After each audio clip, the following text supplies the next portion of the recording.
Morning students, हमने जो पिछले लेक्चर में पढ़ा था एक्टिव पैसिव वॉइस, उसी को हम आगे बढ़ाते हैं और उसका सब टॉपिक आज जो पढ़ाने वाले हैं वो होगा गोइंग टू। क्या होगा? Going to.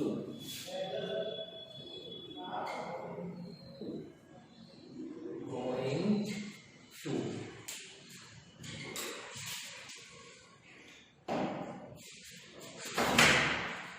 यदि आपके वाक्य में दिया हुआ है गोइंग टू तो थोड़ा सा कंफ्यूजन हो जाता है कि सर ये गोइंग टू वाला कैसे होगा, क्योंकि इसमें गोइंग टू होगा उसके साथ एक वर्ब भी होगी, तो हम कंफ्यूज इसलिए हो जाते हैं कि गोइंग टू वर्ब है या वो दूसरी वाली वर्ब है। तो इसमें गोइंग टू वर्ब नहीं होती है, बल्कि गोइंग टू के जस्ट बाद में जो वर्ब की फर्स्ट फॉर्म होती है वो आपकी मुख्य वर्ब मानी जाती है। गोइंग टू वाले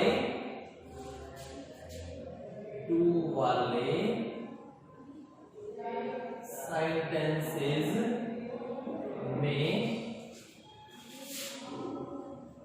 गोइंग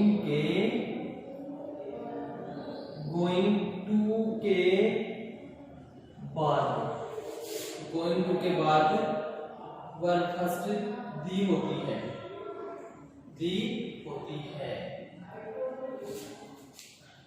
क्लियर? और ये वी फर्स्ट की मैन वर्ब होती है। मैन वर्ब होती है। तो आप जैसे देख रहे हैं गोइंग टू वाले जो सेंटेंस होते हैं उसमें गोइंग टू के बाद में वर्ब की फर्स्ट फॉर्म होती है, तो जो वर्ब की फर्स्ट फॉर्म होती है वही आपकी मैन वर्ब भी होती है।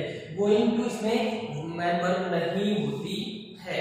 ठीक है, तो इसको जब अपन पैसिव बना रहे होते हैं, एक्टिव से पैसिव बनाते समय मुख्य रूप से हम तीन बातों का ध्यान रखेंगे। सबसे जो पहली चीज होगी वही होगा ऑब्जेक्ट को सब्जेक्ट के प्लेस पर लिया जाएगा। सेकेंड थिंग जो होगी हेल्पिंग वर्ब। अब यहां ध्यान रखेंगे हम इज, एम या आर प्लस गोइंग टू, या तो आएगा is M R plus going to, या फिर आएगा वॉज या वर्ब प्लस गोइंग टू। इसके बाद में आ जाएगा आपका बी, और इसके बाद में आएगी अपनी वर्ब की थर्ड फॉर्म, और लास्ट में जो आएगा आपका वो आएगा आपका सब्जेक्ट। मतलब ये पहली चीज जो होगी वो रहेगी हेल्पिंग वर्ब भी ऐसे कैसे रहेगी, बस करना क्या है गोइंग टू लगाना है साथ में, और बी गोइंग टू आपके साइड में दिया होगा वो बस आपको बी लगा के इसको चेंज कर देना, वर्ब की आपकी ट्रांसफॉर्म चेंज हो जाएगी, थर्ड हो जाएगी। देखिए एग्जांपल्स अपन इसके कुछ लेते हैं। पहला example, she is going to eat food. हमने लिखा she is going to eat food. अब यहाँ पे देखिए ये हो गया सब्जेक्ट, ये हेल्पिंग वर्ब, और ये गोइंग टू, ये मैन वर्ब, और ये आपका ऑब्जेक्ट। तो सबसे पहले मैं क्या करूंगा, ऑब्जेक्ट को लूंगा यहाँ से। देखिए ऑब्जेक्ट है सबसे पहले नंबर पे, इसको इधर लेके आता हूं मैं। फूड सिंगुलर है तो यहाँ इज एम आर इज लगा तो इज एम आर में से आएगा, तो यहाँ पे इज आ जाएगा। Food is going to, is M R plus going to आ गया। उसके बाद be, going to be, third form eaten by, और सी किसमें चेंज हो जाएगा आपका हर में। तो ध्यान दीजिए ना, सबसे पहले फूड लिखा अपन ने सर जी, अपन ने फूड लिख दिया है। उसके बाद में हेल्पिंग वर्ब आ गई इज, गोइंग टू आपका ऐसे कैसे आ गया। उसके बाद बी करना आपको, क्यों किसके डायरेक्ट, इसके टू के जस्ट बाद है ना, कभी भी वर्ब की थर्ड फॉर्म नहीं आ सकती है। टू के साथ हमेशा वर्ब की फर्स्ट फॉर्म ही होती है, उसको नॉन फाइनाइट कहा जाता है, उसको नॉन फाइनाइट वर्ब्स कहते हैं। तो इसलिए टू के साथ हमें वर्ब की फर्स्ट में या थर्ड फॉर्म करना है, इसलिए अपन को यहाँ पे क्या लगाना पड़ता है, बी लगाना पड़ता है, टू बी। अब ये वर्ब की थर्ड फॉर्म आ गई, ईटन अपन ने कर दिया, उसके बाद हम सॉरी बाय, उसके बाद में आपको जो नेक्स्ट चीज होती है वो होती है आपकी बाय, और लास्ट में आपका लिखा जाता है सब्जेक्ट। और इस प्रकार से आपकी ये संरचना हो गई। सही हुआ सेंटेंस आपके संरचना। इसके बाद में और देखते हैं, they are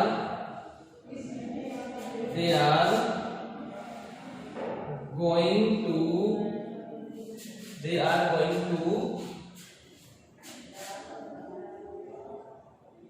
purchase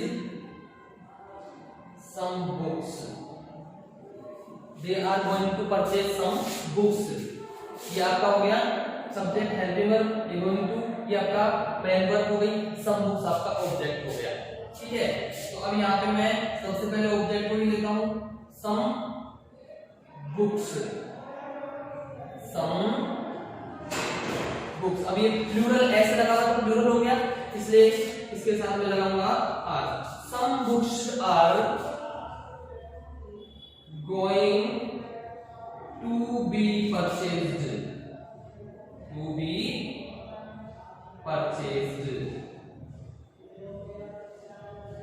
bye them. Some books are going to be purchased by them. वे कुछ पुस्तकें खरीदने वाले हैं, पुस्तकें खरीदने वाले हैं, कुछ पुस्तकें उनके द्वारा खरीदी जानी है या खरीदी जाने वाली है। ये हो गया, ये तो एग्जाम का हो गया। या फिर अपन जैसे रोज वर्ग का देखें, रोज वर्ग का देखें,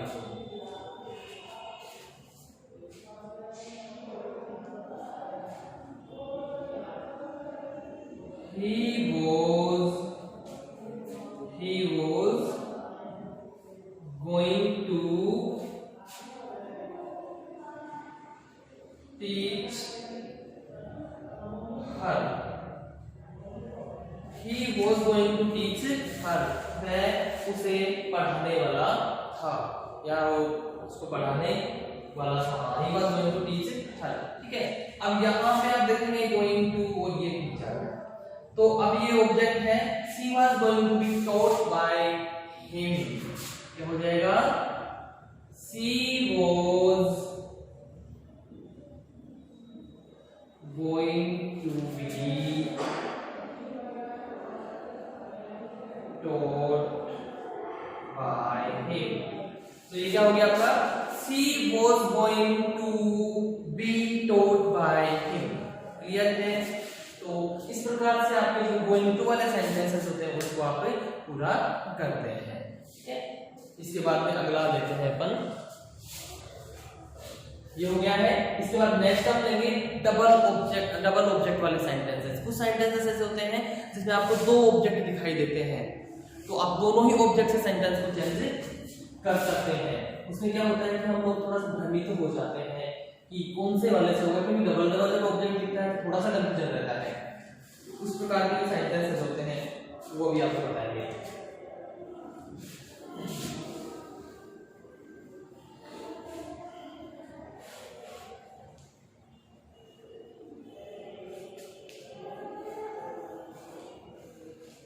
हाँ students, double object sentences, double object sentences. ठीक है, अब डबल ऑब्जेक्ट सेंटेंसेस में क्या होता है, दोनों ही ऑब्जेक्ट से हम चेंज कर सकते हैं। ऐसे सेंटेंसेस में दो ऑब्जेक्ट उपस्थित होते हैं,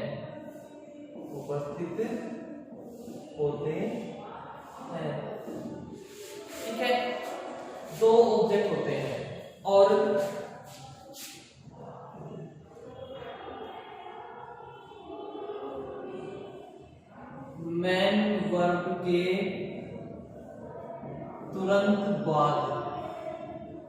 तुरंत बाद ऑब्जेक्ट फर्स्ट होता है।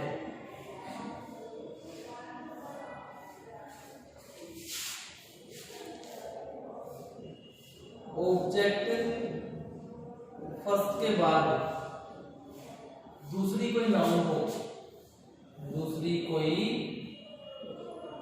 नाउन दी हो तो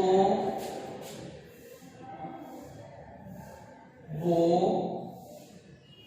ऑब्जेक्ट सेकंड होता है।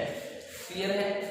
अच्छा, अब यहां पे हम बात कर लेते हैं पैसिव बनाने की। पैसिव बनाते समय हम क्या करते हैं? ठीक है, मैं यहां से बना रहा हूं पैसिव ऑब्जेक्ट फर्स्ट से। ऑब्जेक्ट फर्स्ट से अपन बना रहे हैं तो सबसे पहली चीज क्या लिखी जाएगी? सबसे पहले आपका ऑब्जेक्ट ही आता है, object first.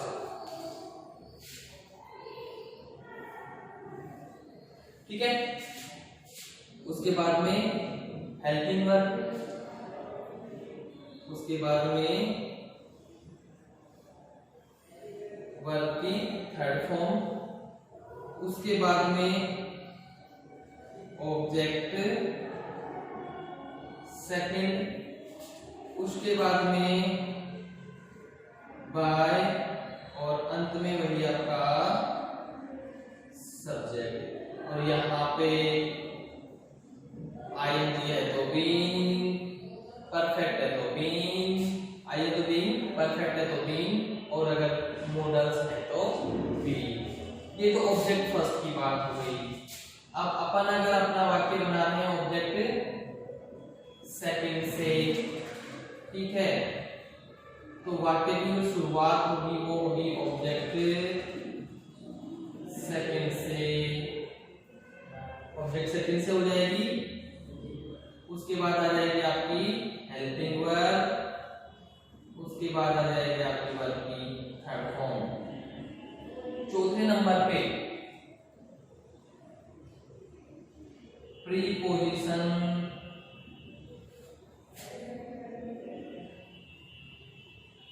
Two plus, preposition to plus object first, object first without change, object first. और ऑब्जेक्ट फर्स्ट जो आपका आएगा वो एज इट इज, ये जैसा है वैसा का वैसा ही आएगा, उसको आपको चेंज नहीं करना है। पांचवें नंबर पे आपका आ जाता है बाय, और इन द एंड वही चीज आपकी सब्जेक्ट। ठीक है, अच्छा अब इसके एग्जांपल्स देते हैं अपन। सबसे पहले मैं एग्जांपल देता हूँ, एक एग्जांपल फर्स्ट मैं खुद पे ले लेता हूँ। Mister Giriraj teaches us English. Mister Giriraj teaches us English। तो यहाँ पे ये मैन वर्ब हो गई, तो एक ऑब्जेक्ट ये हो गया, एक ऑब्जेक्ट ये हो गया। तो ये वाला जो है ये फर्स्ट हो गया, और ये वाला जो है आपका सेकंड हो गया है। हम सबसे पहले ऑब्जेक्ट फर्स्ट से इसको चेंज कर ले रहे हैं, अस। तो अस किस में चेंज होगा? वी में हो गया। टीचेस वर्ब की फर्स्ट फॉर्म एस या एस किसमें आता है? प्रेजेंट सिंपल में, तो इसमें आएगा प्रेजेंट कंटीन्यूअस में। इज एम आर, अब वी सिंगुलर है या प्लूरल? जी प्लूरल है। अब प्लूरल है तो यहाँ पे क्या होगा? आर का यूज किया जाएगा। We are taught, we are taught English by mister Giriraj. ध्यान दीजिए यहाँ पे सबसे पहले अपन ने इसको ऑब्जेक्ट फर्स्ट को यहाँ लिया, चेंज किया वी में, हेल्पिंग वर्ब आपकी आगे देखिए ऑब्जेक्ट फर्स्ट आ गया, उसके बाद में आपकी हेल्पिंग वर्ब आ गई। तो यहाँ पे आईएनजी भी नहीं है और परफेक्ट और मॉडल भी नहीं है, इसलिए इन तीन का कोई मतलब नहीं है। थर्ड पे आ गया अपना वर्ब की थर्ड फॉर्म। उसके बाद ऑब्जेक्ट सेकंड इंग्लिश, ये आपका ऑब्जेक्ट सेकंड है यहाँ पे आ गया। उसके बाद बाई आ गया और लास्ट आपका सब्जेक्ट हो गया। तो ये तो था आपने वर्ब किससे किया, ऑब्जेक्ट फर्स्ट से। अगर अपन करते हैं ऑब्जेक्ट सेकंड से तो कैसे आएगा, इंग्लिश सिंगुलर है तो इज लग जाएगा, taught to us। अब यहां देखिए वर्ब की फॉर्म तक ठीक है, कोई दिक्कत नहीं है। यहाँ पे भी वही चीजें जो मैंने लिखी नहीं थी जी, ये हो गया टू अस। तो मैंने क्या क्या बताया था, preposition to plus object as it is, जैसा है वैसा का वैसा। तो हमने अस को चेंज नहीं किया, वैसा का वैसा किया, बस यहाँ पे बीच में प्रीपोजिशन टू लगा दिया। To us, English is told to us by mister Giriraj. Clear है, ये फर्स्ट ऑब्जेक्ट से वाई, सेकंड ऑब्जेक्ट से। फर्स्ट फर्क क्या है कि सेकंड ऑब्जेक्ट अगर फर्स्ट ऑब्जेक्ट से बना रहे हैं, सेकंड ऑब्जेक्ट वर्ब के जस्ट बाद में ही आता है। और अगर सेकंड ऑब्जेक्ट से बना रहे हैं तो फर्स्ट ऑब्जेक्ट को वर्ब के बाद में प्रीपोजिशन लगा के लिखते हैं, वैसा का वैसा, बिना कोई चेंज किए हुए। और देख लीजिए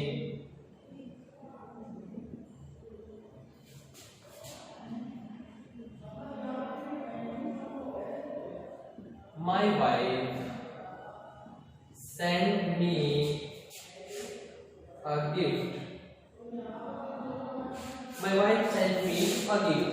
तो यहाँ पे मी और ए गिफ्ट, ये दोनों क्या हो गए आपके, ऑब्जेक्ट हो गए। ये ऑब्जेक्ट फर्स्ट हो गया है, ये आपका ऑब्जेक्ट सेकंड हो गया है।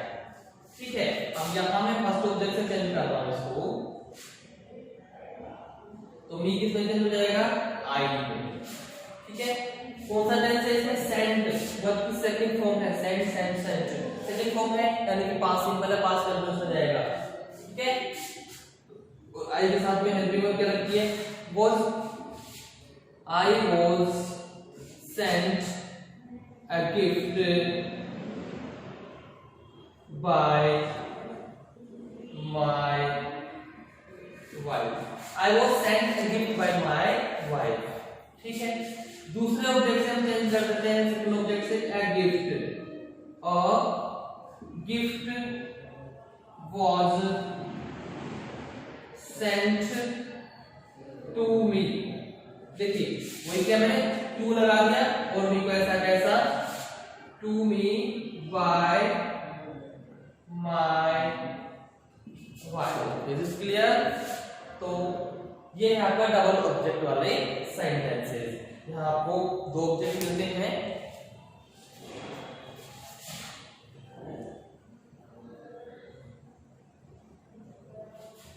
ठीक।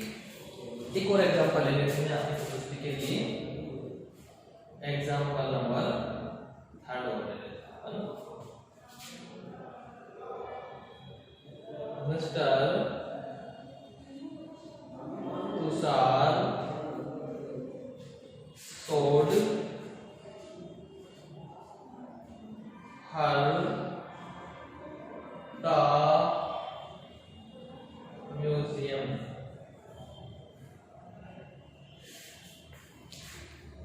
sold her the zoo। ठीक है, मिस्टर तुषार ने उसे जू दिखाया। जू को जानते हैं ना, चिड़ियाघर से बोलते हैं हम। चेंज कर रहे हैं, सबसे पहले हम ये हर और द जू। तो ये तो ऑब्जेक्ट फर्स्ट हो गया, ये ऑब्जेक्ट सेकंड हो गया है। पहले इसे करते हैं हम, सी सोल्ड, ईडी लग रहा है, वर्ब की सेकंड फॉर्म पास्ट सिंपल है, पास्ट कंटीन्यूअस में ही जाएगा ये। तो she was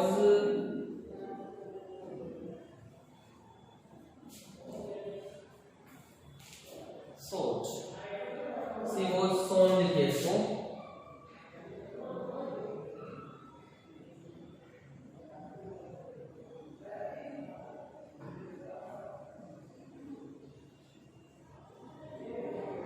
She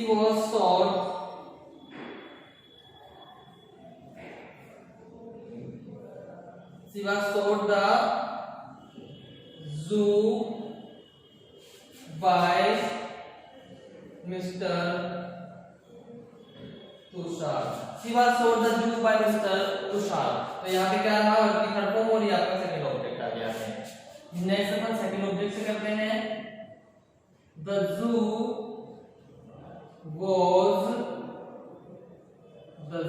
was sold to her, ऐसे कैसे आ गया हर, प्रीपोजिशन लगा दिया टू, by मिस्टर तुषार। तो ये हो गया आपका डबल ऑब्जेक्ट सेंटेंस। इसके बाद में हम आपको अंतिम चीज जो इसमें पढ़ाने जा रहे हैं, इसके साथ आपका एक्टिव पैसिव खत्म हो जाएगा। तो अंतिम जो पढ़ाया इसमें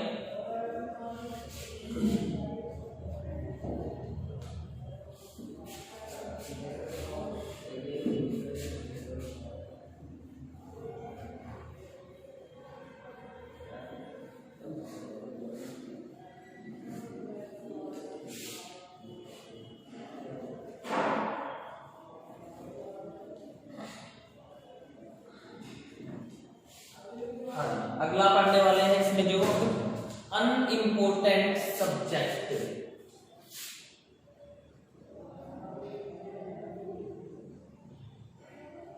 अनइम्पोर्टेंट सब्जेक्ट यानी यहां पे ये होता है कि कुछ सब्जेक्ट्स ऐसे होते हैं एक्टिव सेंटेंसेस में जिनका पैसिव बनाते वक्त उनको हटा दिया जाता है।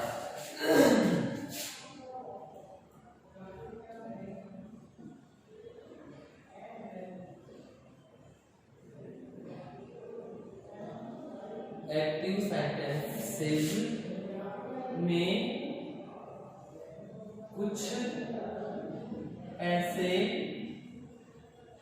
सब्जेक्ट जिनको पैसिव बनाते समय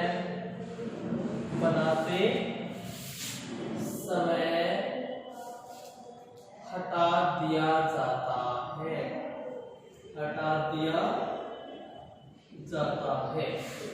भाई क्या क्या है? पीपल, ठीक है,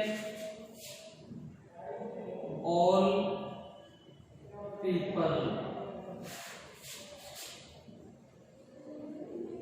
दे, we,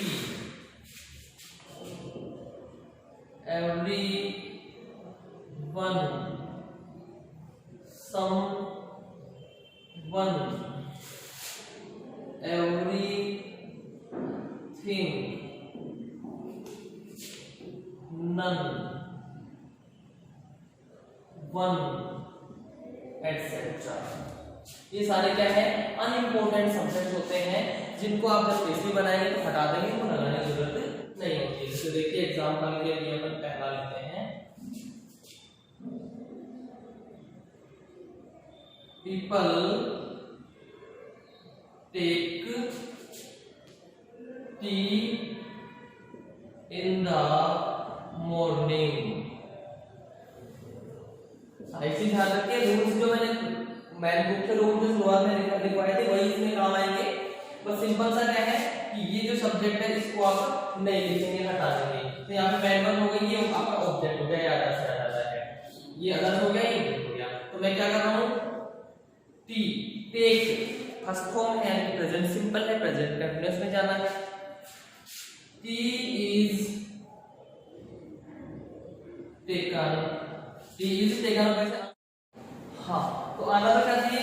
T is taken by people in the morning, लेकिन नहीं आएगा क्योंकि ये क्या है? अनइम्पोर्टेंट सब्जेक्ट है, इसलिए हम इसको हटा देते हैं। T is taken in the morning, T is taken in the morning. Clear है? और देखिए जैसे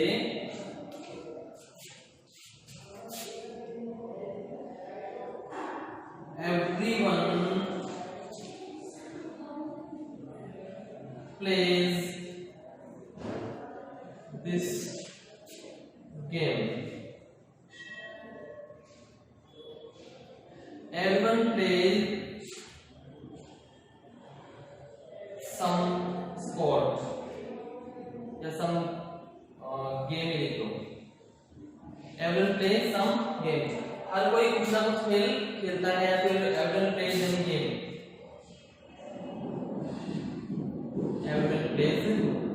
नाम में देखो इस गेम का एवरीवन प्लेज फुटबॉल, ठीक है। तो यहाँ हम क्या करते हैं, फुटबॉल इज प्लेड। तो यहाँ पे क्या एवरीवन क्या है, अनइम्पोर्टेंट है, इसलिए हमने इसको लिखा ही नहीं है। क्लियर है। तो ये तो रहा आपका अनइम्पोर्टेंट सब्जेक्ट। इसके बाद दो ऐसे होते हैं जिनको आप लगेगा तब नहीं लिखा था पीपल, पर वो होते नहीं है, जैसे सम पीपल और मैनी पीपल।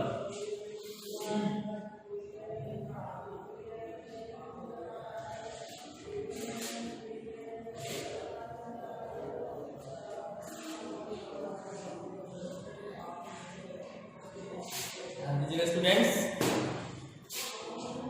नोट करके लिख लीजिएगा इसको, some people and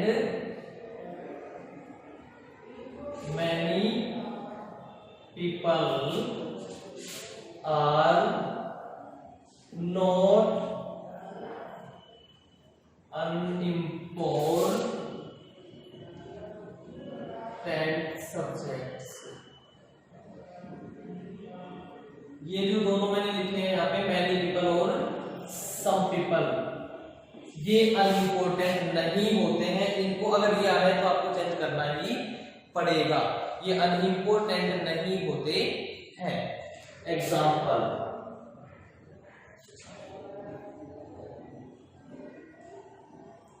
some people take tea in the evening। भाई सब लोग तो सुबह पीते हैं, लेकिन कुछ लोग क्या होते हैं कि शाम को पीते हैं, ठीक है। तो ये हम लिख देते हैं, ये हो गई आपकी ऑब्जेक्ट। लिख दीजिए tea is taken in the evening by some people, या फिर tea is taken by some people in the evening, ठीक है। many people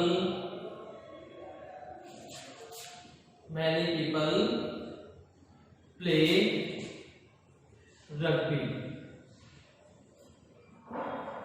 रग्बी गेम का नाम है रग्बी, ठीक है। चेंज करेंगे पर इसको, rugby is played by many people, ठीक है। तो ये इस प्रकार से आपको ये दो आपको ध्यान रखने हैं, ये अनइम्पोर्टेंट नहीं होते हैं। आशा करता हूँ आपको समझ में आया होगा, और इसी के साथ आपका ये एक्टिव पैसिव वाला टॉपिक समाप्त हो चुका है। और अगले के क्लास में आपके साथ मिलेंगे नए टॉपिक के साथ। और इसमें अगर कोई भी किसी भी प्रकार की प्रॉब्लम हो तो आप कमेंट बॉक्स में अपने प्रॉब्लम डाल सकते हैं, आपको समाधान दिया जाएगा। धन्यवाद।